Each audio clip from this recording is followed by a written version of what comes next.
Mohol police station हद्दीमध्ये अवैध गुटखा वाहतूक, गुटखा साठवणूक आणि गुटख्याची विक्री उघडपणे सुरू असून महाराष्ट्र शासनाने लागू केलेल्या गुटखाबंदी आदेशाची उघडपणे पायमल्ली केली जात आहे। मोहोळ परिसरात अवैध गुटखा व्यापारामध्ये इसाक पठाण, रशीद तांबोळी, मोहसिन तांबोळी, दादा पवार, आशिष तांबोळी, सिद्धू पवार यांनी गुटखा वितरणाचे मोठे जाळे उभे केले आहे।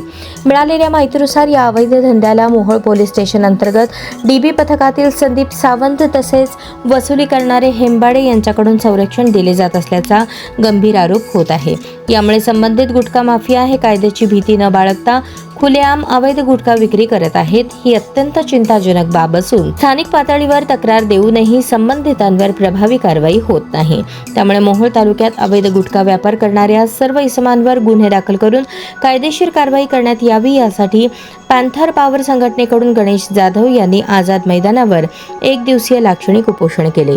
या उपोषणाची दखल घेऊन यमुना जाधव, उपसचिव गृह विभाग यांनी पोलीस अधीक्षक सोलापूर यांना तक्रारीच्या अनुषंगाने कारवाई करण्याचे आदेश दिले आहेत।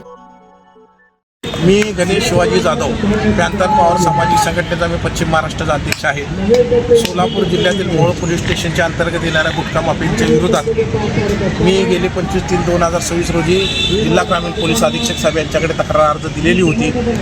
त्यानंतर देवळेकर साहेबांनाही पत्र दिले होतं, DYSP साहेबांना, मोहोळ पोलीस स्टेशनलाही कळलं होतं, पण मोहोळ पोलीस स्टेशनच्या PIला मी वारंवार फोन केला, कारवाई करा साहेब। आतापर्यंत त्यांनी कोणत्याही स्वरूपाची कारवाई केलेली नाही। गुटखा माफियांना सहकार्य करणारे वादग्रस्त पोलीस कॉन्स्टेबल संदीप सावंत व हेंबाडे वसूलदार हे पोलीस स्टेशनचे पूर्ण वसूलदार असून हे गुटखा माफियांना वसुली करून अवैध धंद्यांना प्रोत्साहन देत आहेत व गुटखा विकण्यास प्रोत्साहन देत आहेत। याबद्दल त्यांनी मोहोळ पोलीस स्टेशनचे PI यांनी कोणत्याही स्वरूपाची कारवाई केली नाही।